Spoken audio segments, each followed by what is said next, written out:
You will hear two students, Jacinta and Lewis, discussing a holiday they are planning in Queenstown, a tourist center in New Zealand popular with young people. First, you have some time to look at questions 1 to 6 on page 88.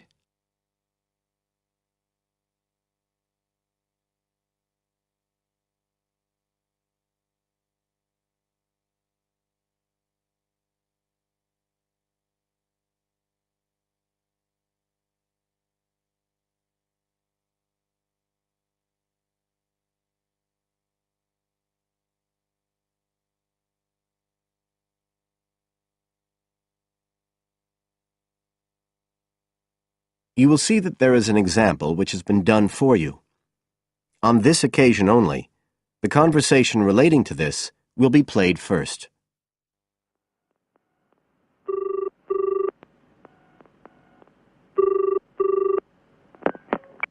Hi, Lewis. It's Jacinta here.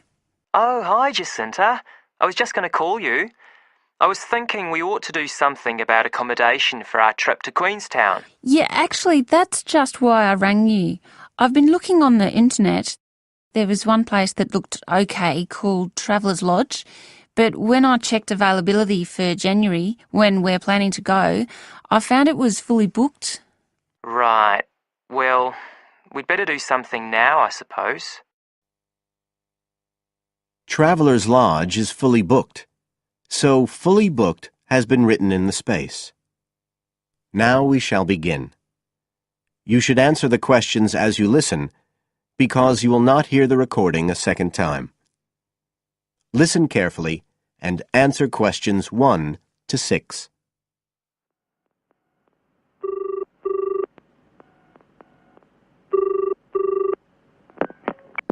Hi, Lewis. It's Jacinta here. Oh, hi, Jacinta. I was just going to call you. I was thinking we ought to do something about accommodation for our trip to Queenstown. Yeah, actually, that's just why I rang you.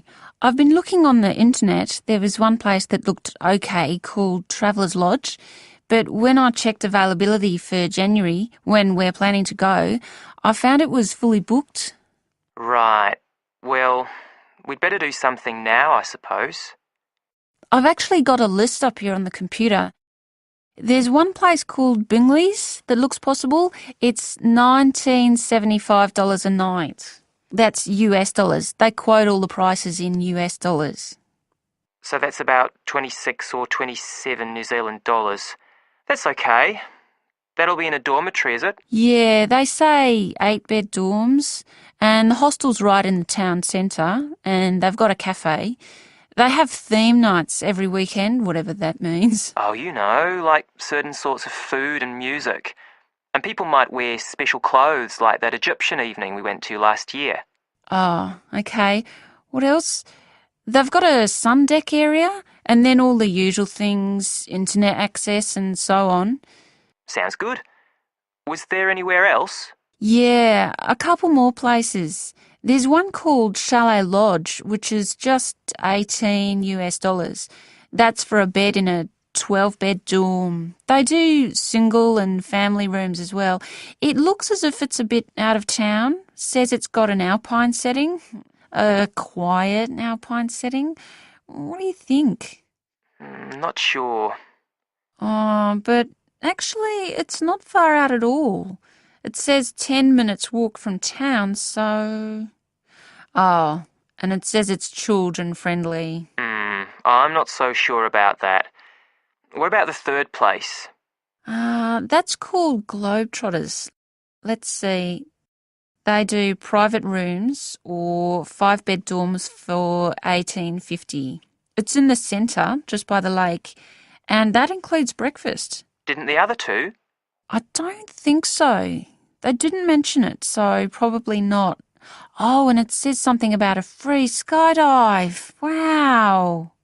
Don't know if I'm all that keen on jumping out of aeroplanes. Oh, actually, what it says is you can win a chance to do a skydive. They give one away every day to one of the guests. Well, if I win it, you can do it. Anyway, do they have room?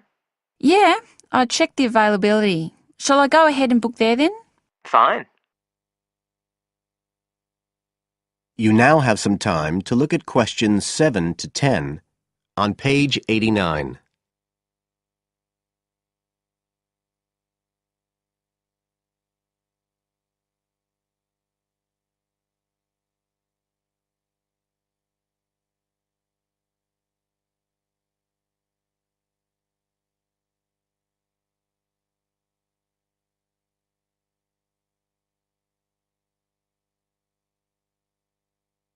Now listen and answer questions 7 to 10. I was looking at what there is to do too. There are lots of sites offering deals for adventure sports. I suppose we have to do a bungee jump. Why? Well, it's Queenstown where they more or less started it as a sport. You can, if you really want to jump off the side of a bridge with an elastic rope tied round your ankles. I'll watch. Okay, so what do you want to do? As far as adventure sports go, I was talking to someone who went whitewater rafting there. He said it was really awesome. They drive you up the Shotover River and then you come down on a rubber raft through the whitewater rapids where the river's really narrow and fast and end up going through a tunnel nearly 200 metres long. I think it's quite expensive though. Oh, I'm on for that if you are. Cool. The other thing you can do is the jet boat ride. That sounded just a lot of noise though. It's basically just whizzing round on the river on a very fast boat, isn't it? My friend did that as well. He said it was a bit touristy, but worth it. I'll give it a go. You go right up the river canyon. He said the drivers were really skillful, but I don't mind going on my own. But there's lots to do as well as the whole commercial adventure bit. We ought to do some trekking. The scenery around there's amazing. I don't want to miss that. The place to start's Glenorchy, apparently, about 40 minutes drive. That's where lots of the wilderness trails begin. Okay, I'll pack my walking boots. I'd better start getting in training. I haven't done anything except sit at my desk for months. Now, is there anything else we need to decide? That is the end of section 1. You now have half a minute to check your answers.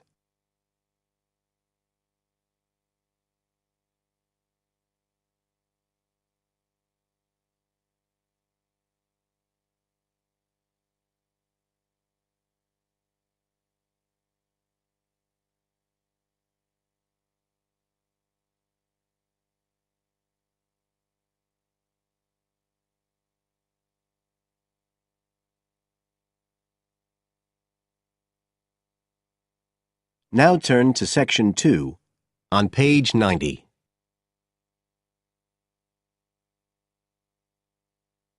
Section 2.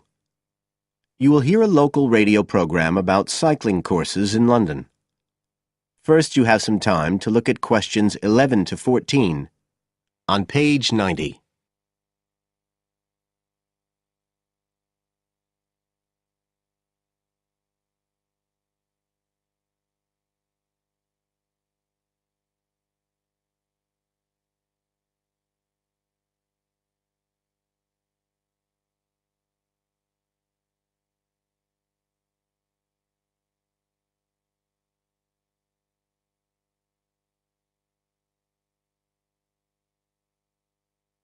Now listen carefully and answer questions 11 to 14. There's been a great deal of interest lately in encouraging people to use bicycles instead of cars as a means of transport. But not everyone is confident about riding a bike at the best of times, let alone in the middle of a city like London. Jack Hayes is a professional trainer who works for a London-based company, City Cyclist, which provides cycle training for the public.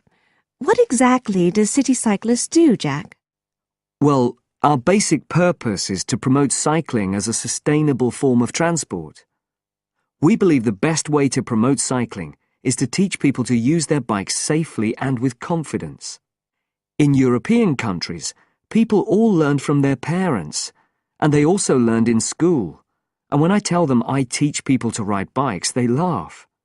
They think it's crazy. But here in London, it's completely different. You're approaching the point where a whole generation of people have grown up not being allowed by their parents to cycle because it was considered to be getting too dangerous, and so, in turn, they can't teach their children. We believe in realistic training. So if someone wants to use a bike regularly, say to get to work or school, we aim to train them by teaching them to ride on the actual roads they'll use, so they can develop the basic skills they need and build up their confidence that way. At City Cyclist, we believe cycling's for everyone, no matter what age or level of ability or mobility. We do complete beginners and also advanced courses. That's for urban cyclists who want to deal with things like riding in streets with complicated intersections and things like that. We don't promote the use of personal protective equipment for cyclists, and we endorse the policy of the European Cyclists Federation that parents should be allowed to make an informed choice as to whether or not their child wears a helmet. We believe the key to safe cycling is assertiveness, taking your place on the road. This has to be instilled right from the beginning. Assertive road positioning and behaviour is the key to safe cycling in congested urban environments. Some people are surprised that we don't promote the segregation of cyclists from motorised traffic, but we don't think that's practical in all urban environments. Instead, we teach people to use as much road space as they need to travel safely and effectively. You now have some time to look at questions 15 to 20 on page 91.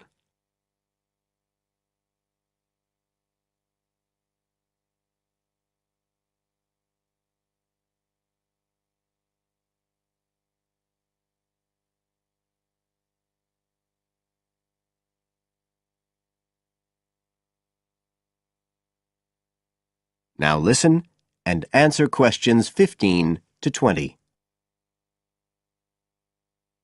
Now, as well as courses for individuals, City Cyclist provides a number of services for organisations.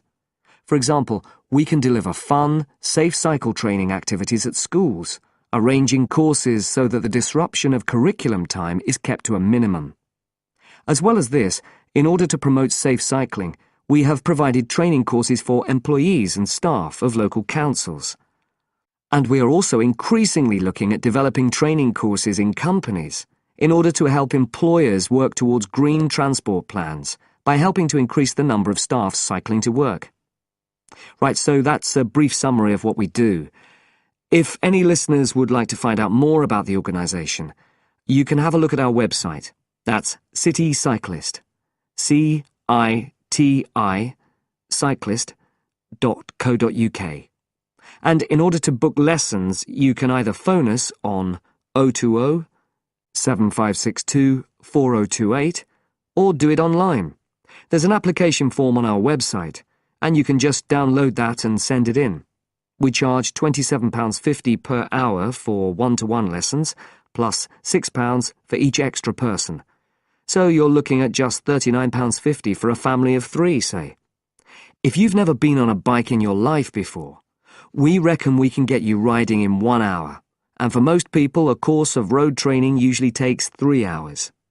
But whether you're a parent or a child, an individual or an institution, we'll be happy to discuss your special needs and make a programme just for you. That is the end of section 2. You now have half a minute to check your answers.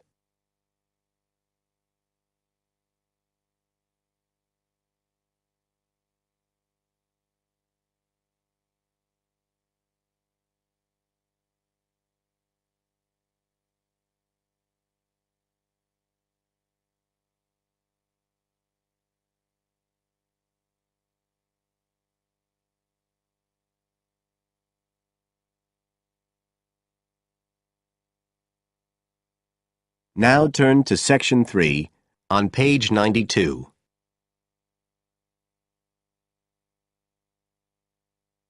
Section 3.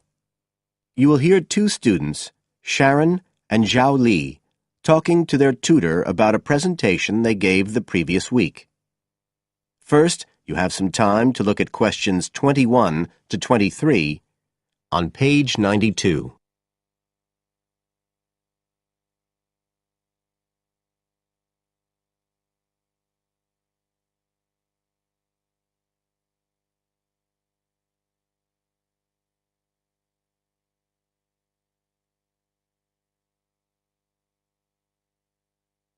Now listen carefully and answer questions 21 to 23.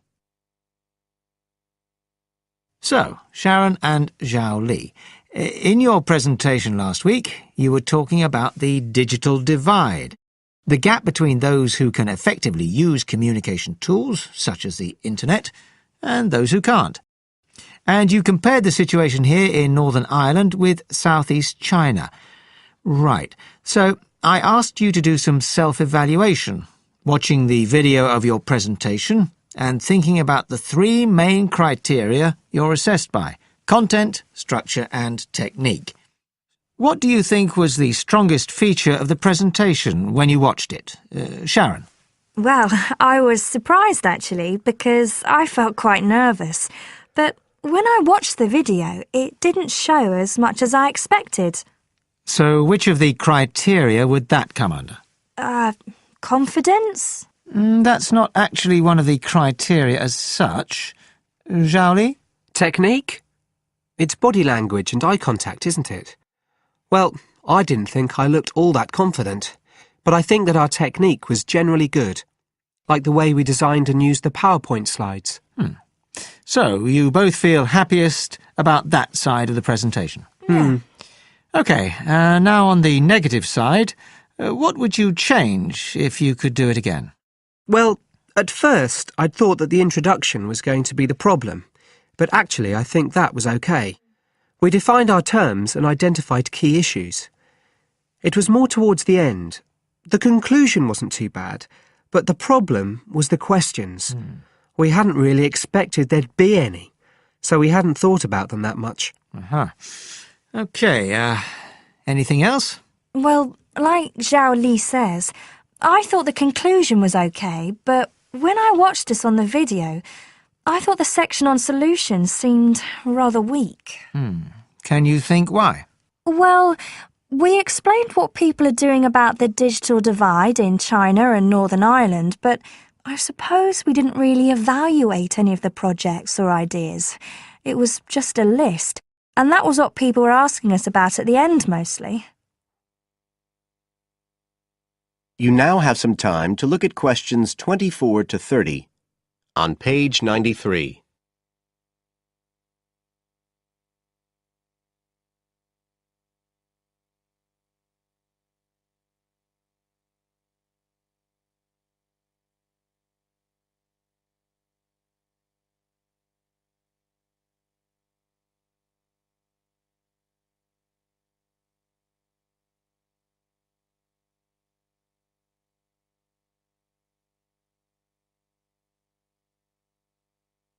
Now listen and answer questions 24 to 30.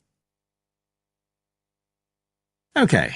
Now, I also asked you to get some peer evaluation from the other students. Yes, well, people said it was interesting, like the fact that in China the internet was used more for shopping than in Northern Ireland.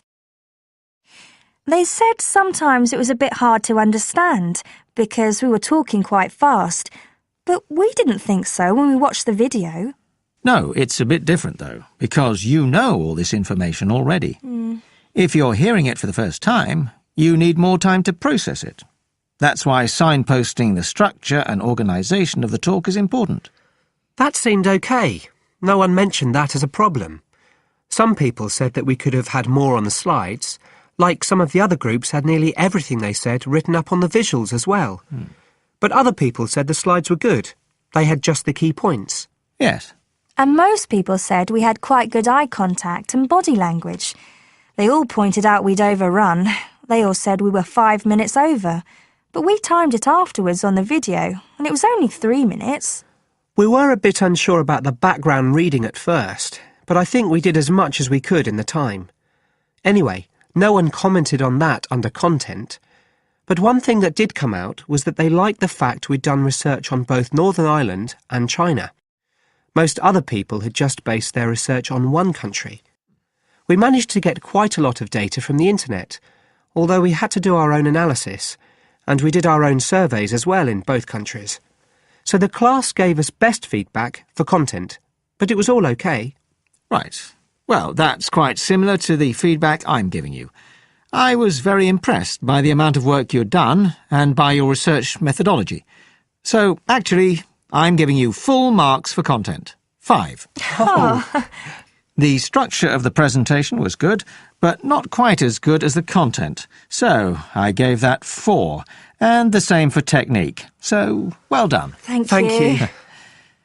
Now, the next stage is to write up your report. So, just a few pointers for you here. First of all, in your presentation, I think your ending was rather abrupt. You suddenly just stopped talking. Yeah. It wasn't a big problem, but think about your closing sentences in your report. You want to round it off well. One thing I forgot to mention earlier was that I felt a very strong point was that after you'd given your results, you explained their limitations. The fact that we didn't have a very reliable sample in terms of age in China. Yes, that section. So don't forget to include that. And you had some excellent charts and diagrams, but maybe you could flesh out the literature review a bit. I can give you some ideas for that later on if you want. OK, is there anything else you want to ask? No, thank you. Thanks. That is the end of section 3. You now have half a minute to check your answers.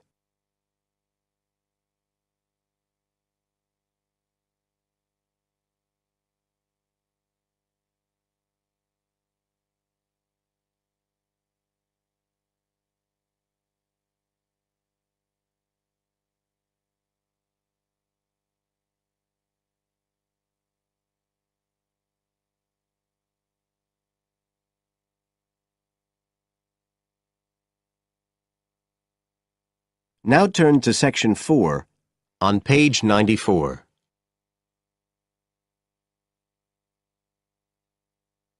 Section 4. You will hear a student giving a presentation about some ways of dealing with the problems of urbanization and city growth. First, you have some time to look at questions 31 to 40 on page 94.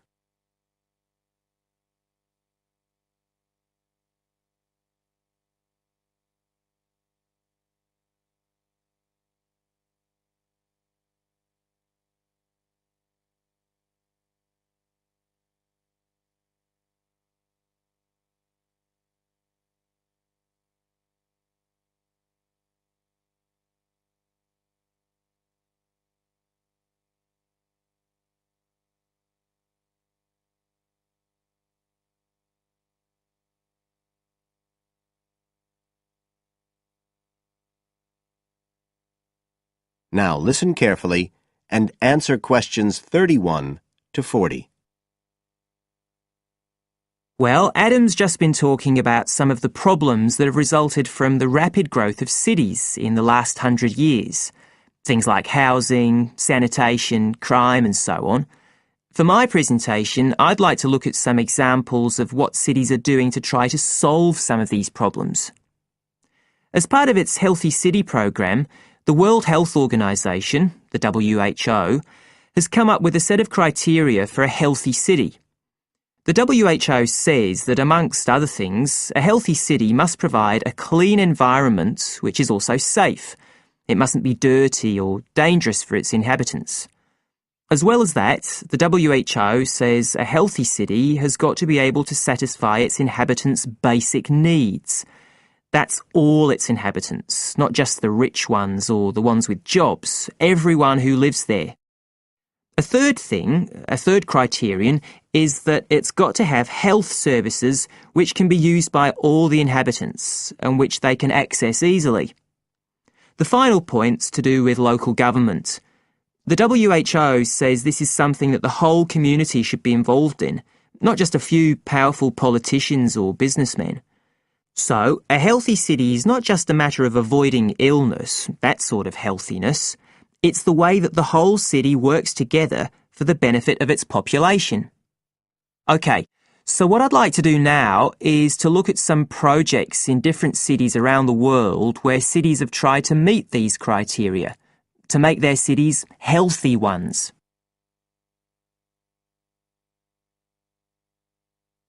Right. The first project I'm going to discuss took place in Sri Lanka, and this project was called the Community Contract System. Its aim was to improve the places where the poorest section of the population lived, the squatter settlements. Basically, the problem was lack of infrastructure, things like drains, paths, wells for water and so on. So, a program was set in place to construct this infrastructure. But what was different about it was that the residents did this, the people who actually lived there, not people from outside. And this meant that not only did the people end up with improved housing and infrastructure, but also, because they had contracts with the community, it improved their chances from an economic point of view. So that's the way the lives of people in one urban environment were improved. The next project I'd like to discuss took place in the capital city of Mali in West Africa.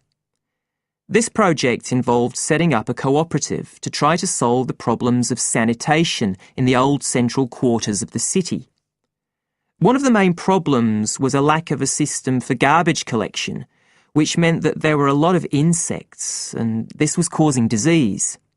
And again, it's interesting to look at who was involved in dealing with this problem.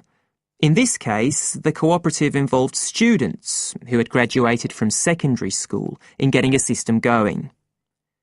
As well as that, the cooperative set up a campaign to educate the public about the importance of good sanitation through showing films and setting up discussion groups among the local people, especially women and adolescents. And the outcome was an increased environmental awareness, which led to changes in household behaviour, as well as improved living conditions. Okay, the third project was in Egypt, just outside the capital, Cairo, which is a city that's grown very rapidly in the last few decades. This project was based in a women's centre in a poor area called Makatem. The aim of the project was to support girls, young women from the area from poor families. So these were women who had no education. They'd never been to school, so they were totally illiterate, and they had no chance of getting jobs.